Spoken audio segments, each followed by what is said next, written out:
आखिर क्यों किया तुमने ऐसा डीके? क्या मिला तुम्हें? मैं इतने दिनों तक तुम्हारे सहारे जीती रही,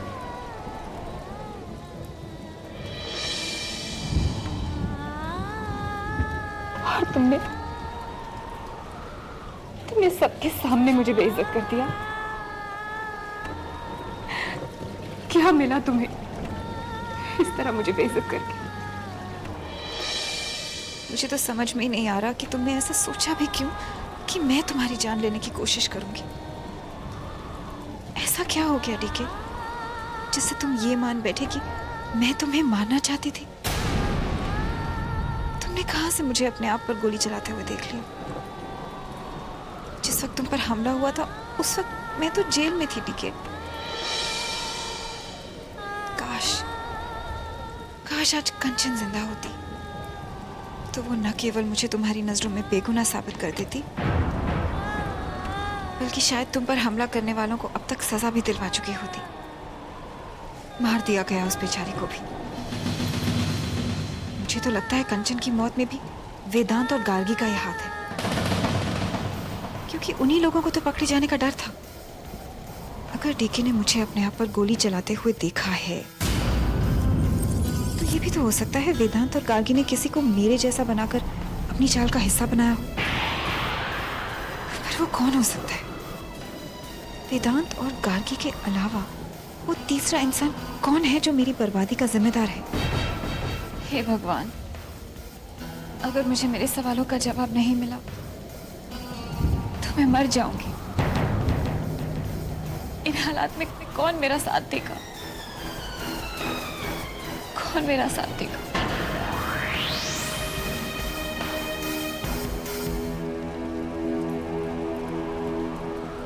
दिशा,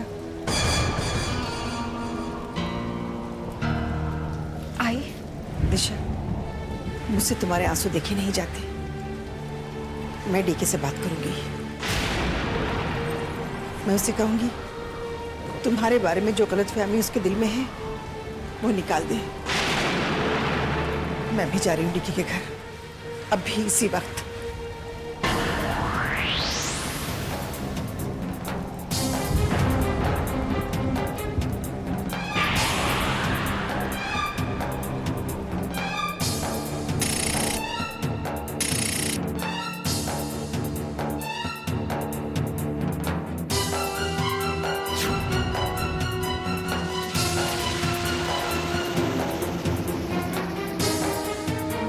तुम?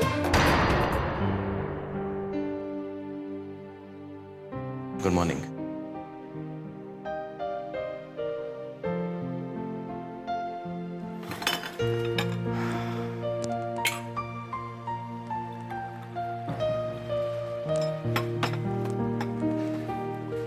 चाय। मैं जानता हूं कि तुम मुझसे बहुत नाराज हो। मुझे पता नहीं गुस्से में क्या हो जाता है। मैं ये भी भूल जाता हूँ कि सामने वाले को कितनी तकलीफ पहुंचेगी। I am really sorry. मैं जानती थी सात्विक, एक ना एक दिन तुम मेरे पास वापस लौट कर जरूर आओगे।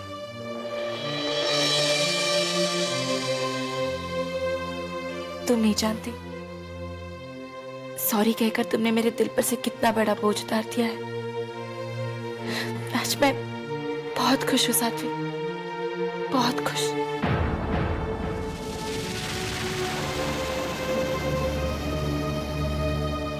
नहीं माइका, ये आंसू पोंछ दो। अब चलो तैयार हो जाओ, हम लोग बाहर जा रहे हैं। ओके?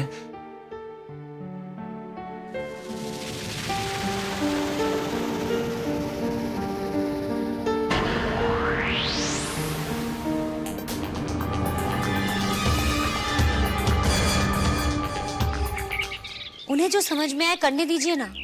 ये भोसले खानदान की इज्जत का सवाल है। मैं बस इतना ही चाहती हूँ कि भोसले खानदान का सिर नीचा न हो जाए। लेकिन सुहासिनी काकी को वहां पर नहीं जाना चाहिए था।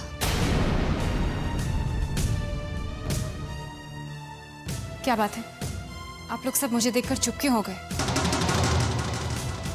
दिशा, मैं जानती हूँ कि हमारा ताई का दिल बहुत बड़ा है और मैं ये भी जानती हूँ कि वो तुम्हारे लिए बहुत कुछ करना चाहती है, लेकिन फिर भी मैं तुम्हें एक सलाह देना चाहती हूँ। ताई को डीके के पास मत भेजना। ताई को डीके के यहाँ बेइज्जती के अलावा और कुछ नहीं मिलने वाला। दिशा, तुम तो डीके को अच्छे से जानती हो। बात बात पे नाराज हो जाता है, गुस्से में कुछ भी कर बैठता है। और वहां पर तुम्हारी आई अगर जाएंगी और अगर डीके ने गुस्से में आके उन्हें कुछ भला बुरा कह दिया तो क्या तुम्हें अच्छा लगेगा? डीके जब ये मान कर बैठा है कि मैंने उस पर गोली चलाई, जब वो मेरे बारे में सोचने को तैयार ही नहीं है, जब वो ये मानना ही नहीं चाहता कि मैं बेगुनाह हूं, तो आई की बात भी क्यों मानेगा वो? आई उसे कैसे समझा पाएंगी कि वो गलत सोच रहा है? अगर डीके ने आई की बेइज्जती कर दी तो मैं उसे कभी माफ नहीं कर पाऊंगी। वैसे दिशा, डीके ने जो तुम्हारे साथ सलूक किया है, मुझे नहीं लगता है कि तुम्हें उसके साथ शादी करनी चाहिए। तुम्हें ये शादी के सपने भूल जाना चाहिए। क्यों नहीं सोचना चाहिए? हाँ? क्यों नहीं सोचना चाहिए? डीके और दिशा की शादी हो जाए, दोनों एक दूसरे के साथ रहने लगे, बस इसी में हम सबकी खुशी है। अगर दोनों के बीच कोई गलत फहमी है तो वो दूर होनी चाहिए, और सुहास वही करने जा रही है। मैं जाऊंगा काकी के साथ। मेरे रहते डीके उनकी बेइज्जती नहीं कर पाएगा। नहीं गौतम, नहीं, कोई नहीं जाए, कोई नहीं जाए। ना तुम जाओगे और ना ही मेरी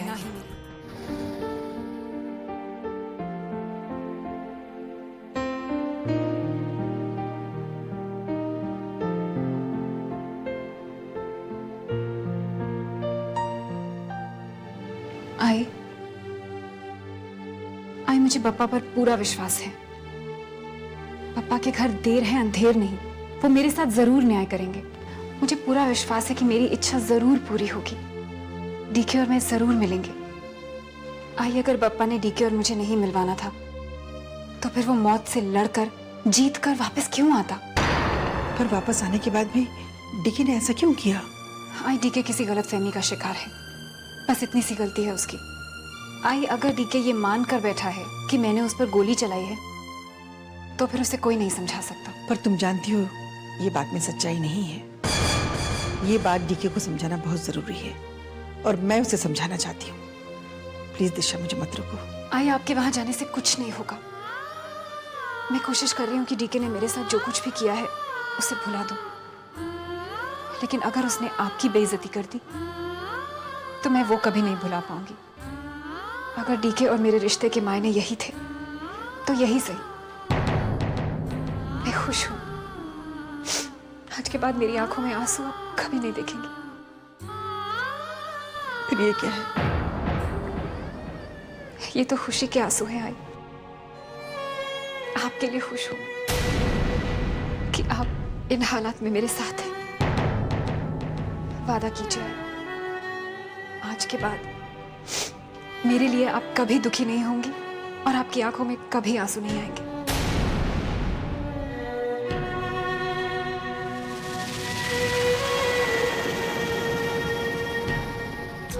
अभी तो सिर्फ खुशियां छीनी है दिशा।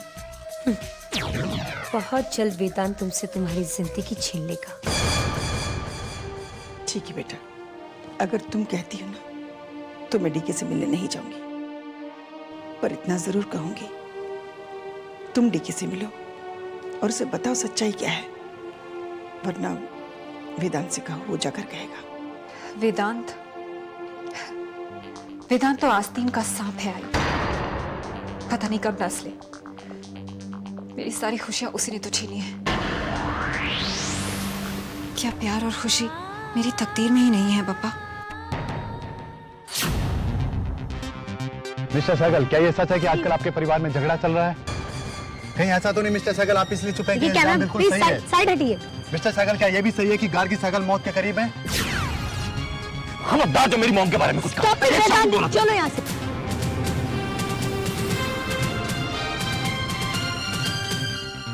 मिस्टर सहगल, अभी अभी आपकी सिर्फ जमानत हुई है। Stop it. उम्मीद करता हूँ आप वापस जेल नहीं जाना चाहेंगे। अगर मैं चाहूं तो अपने ऊपर हमला करने के जुर्म में आपको वापस जेल भिजवा सकता हूं मिस्टर सहगल। चलो। मेरे सवालों का जवाब तो देते जाइए मिस्टर सहगल। आप मीडिया की नजर से बचकर नहीं जा सकते। रानो, मैं तुम्हें कैसे बताऊं, मेरी जमानत करवाकर तुमने मेरे ऊपर कितना बड़ा एहसान किया है। इस एहसान को याद रखना वेदांत, क्योंकि बहुत जल्द तुम्हें इसका बदला चुकाना पड़ेगा। रानो, बात को घुमा फिरा कर मत कहो, जो कहना है साफ साफ कहो। तुम्हारी जमानत के पीछे मेरा एक स्वार्थ छुपा हुआ है। मैं कुछ समझा नहीं। इससे पहले कि तुम्हारा गुनाह साबित हो जाए और तुम्हें फिर से जेल हो जाए, वेदांत, तुम्हें मेरा एक काम करना होगा। तुम्हारी जमानत के लिए जो पैसे मैंने खर्च किए थे वो मुझे वापस चाहिए। रानो, तुम जानती हो कि ये मुमकिन नहीं है। मेरे पास एक पैसा नहीं है। अरे, इतने दिनों तक कनका संभाली है। संभाली थी, अब नहीं है। डीके ने मेरे सारे अकाउंट सील करवा दिए। सारी दुनिया जानती है कि कोर्ट के ऑर्डर्स हैं कि मैं डेली थाने में हाजिरी लगा के आऊं। पुलिस ने मेरा पासपोर्ट जब्त कर लिया है। मॉम यहाँ हॉस्पिटल में है। तुम अच्छी तरह जानती हो कि ऐसे में कोई मुझे फूटी कौड़ी नहीं देगा। ठीक है, एक काम और भी हो सकता है। दिशा के खिलाफ लड़ने में मेरी मदद करो। मैं तुमसे पैसे नहीं मांगूंगी।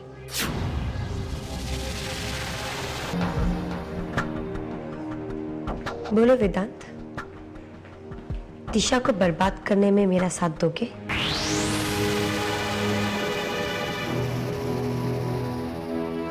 इसने मेरी बात का जवाब क्यों नहीं दिया? मिस्टर सहगल, क्या यह भी सही है कि गार्गी सहगल मौत के करीब है? खबरदार जो मेरी मॉम के बारे में कुछ कहा। चलो यहाँ से। इस सारी फसाद की जड़ दिशा ही है। जिसकी भी तबाही हुई है ना, उस सब के पीछे दिशा का ही हाथ है। अब देखिए ना, बेचारी गार्गी हॉस्पिटल में और वेदांत तो पुलिस के चक्कर में ही आ गया है।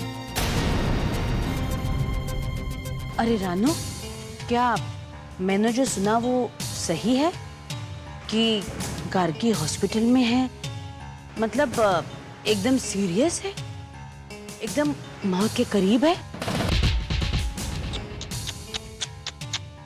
बेचारी गार्गी, बहुत बुरी खबर है। ऐसा उसके साथ नहीं होना चाहिए था। वो तो मेरी बहुत अच्छी दोस्त है। अरे देवा, मेरे कुछ पैसे भी तो उधार है उसके पास। सुबह से सारे चैनल्स में सिर्फ गार्गी, वेदांत और डीके की कहानी बता रहे हैं। क्या हुआ रानू, तुम इतनी चुप क्यों हो? कुछ कहो ना। मुझे पता है तुम क्यों परेशान हो। इसलिए ना, क्योंकि इन सब से कितनी नेगेटिव पब्लिसिटी हुई है। नहीं, मैं तो ये बात को लेके हैरान हूं कि वेदांत का ज़मीर जाग उठा है। वो अचानक से पॉजिटिव हो गया है। मैंने तो ये सोचकर उसकी रिहाई कराई थी कि दिशा के खिलाफ लड़ाई करने में मेरी मदद करेगा। हाँ, लेकिन पता है क्या हुआ?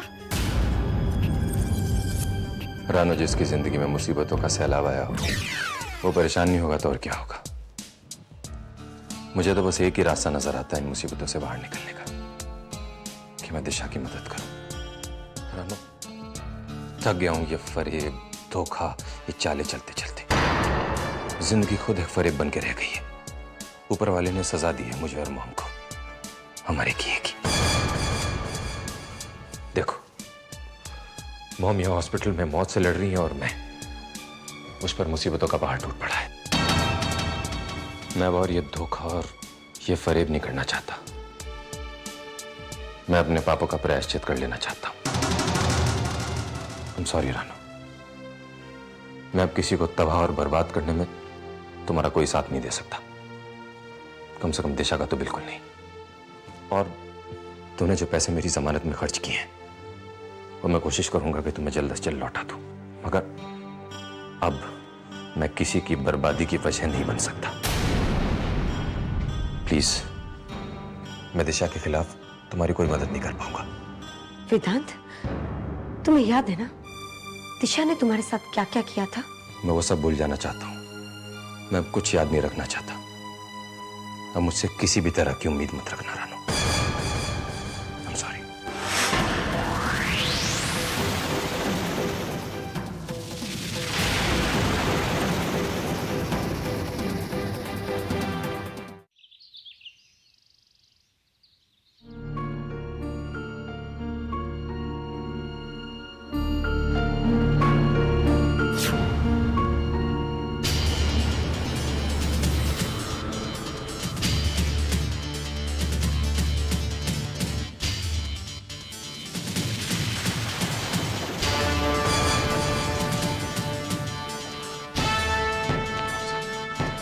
डॉक्टर साहब क्या हुआ? मेरी मॉम को क्या हुआ? डॉक्टर साहब आप इतने परेशान क्यों हैं? प्लीज मेरी बात का जवाब दीजिए। वेदांत साहब, आपकी मदर की हालत गिरती जा रही है। हमने जो उम्मीद की थी वैसा कोई सुधार नहीं हो रहा। लेकिन इसकी वजह क्या है डॉक्टर साहब? गोली लगने से उनके दोनों पांव के नाजुक नर्व्स को डैमेज हो गया है। हमें तुरंत ऑपरेशन करना पड़ेगा। मगर डॉक्टर साहब ऑपरेशन के बाद वो बच तो जाएंगी ना? फिलहाल तो मैं ये नहीं कह सकता। हाँ, इतना जरूर कह सकता हूं कि अगर ऑपरेशन नहीं हुआ तो उनकी मौत निश्चित है। नहीं डॉक्टर साहब, मैं अपनी मॉम को मरने नहीं दूंगा।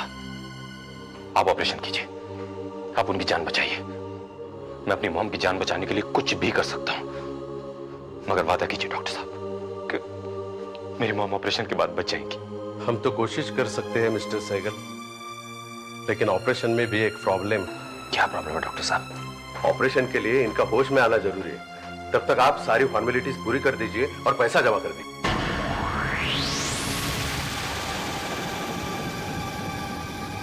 कितना खर्चा आएगा डॉक्टर साहब?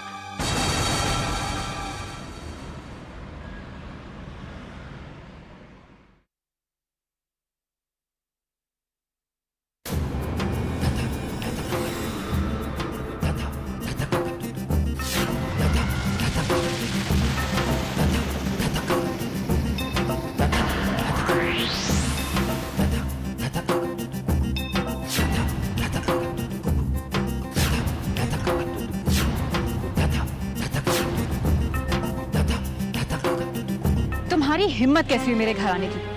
क्यों मेरे पीछे पड़े हो? मेरी सारी खुशियां छीन कर भी तुम्हें चैन नहीं मिला। अब मेरे पास कुछ नहीं बचा जो तुम छीन सको, इसलिए प्लीज चले जाओ यहाँ से और दोबारा मुझे अपनी शक्ल मत दिखाना। दिशा प्लीज मेरी बात तो सुनो। दिशा मैं इस वक्त तुमसे कुछ छीनने नहीं आया हूं। मैं तो तुमसे मांगने आया हूं। मैं तुमसे माफी मांगने आया हूं। दाद देनी पड़ेगी तुम्हारी हिम्मत की और तुम्हारी बेशर्मी की। मेरे साथ इतना बुरा बर्ताव करने के बाद भी तुम ये एक्सपेक्ट करते हो कि मैं तुम्हें माफ कर दूंगी? डिश किसकी गलती है किसकी नहीं, किसकी वजह से किसको किन हालात से गुजरना पड़ा, ये बातें हम इत्मीनान से बैठ के कर सकते हैं। फिलहाल मैं बहुत मुसीबत में हूं और तुम्हारी माफी के साथ साथ मुझे तुम्हारी मदद की भी जरूरत है। डिश मैं जानता हूं कि तुम्हें मेरा आना बिल्कुल पसंद नहीं आया। मैं ये भी जानता हूं कि मैं इस काबिल नहीं हूं कि मुझे माफ किया जाए या मेरी मदद की जाए, मगर मैं हालात का सताया हुआ हूं डिश। मुसीबतों का पहाड़ मेरे ऊपर टूट पड़ा है। मॉम हॉस्पिटल में है डिश, उनकी जान को खतरा है और इस वक्त उनका ऑपरेशन होना बहुत जरूरी है डिश। उनकी ऑपरेशन के लिए 3 लाख रुपए की बहुत सख्त जरूरत है। अगर तुरंत उनका ऑपरेशन नहीं हुआ तो उनकी जान चली जाएगी। उनकी जान को खतरा है डिश। मेरे पास कुछ नहीं बचा। प्लीज डिश, इस वक्त मेरी मदद कर दो। अगर मैं ये कहूं वेदांत कि मुझे तुम्हारी माँ की हालत या तुम्हारे हालात से कोई लेना देना नहीं है और मैं तुम्हारी मदद नहीं करूंगी तो? मैं तुम्हारे हाथ जोड़ता हूँ डिश, हम सारी जिंदगी तुम्हारा एहसान मानेंगे। प्लीज मेरी माँ को बचा लो। प्लीज मेरी माँ की जिंदगी बचा लो डिश।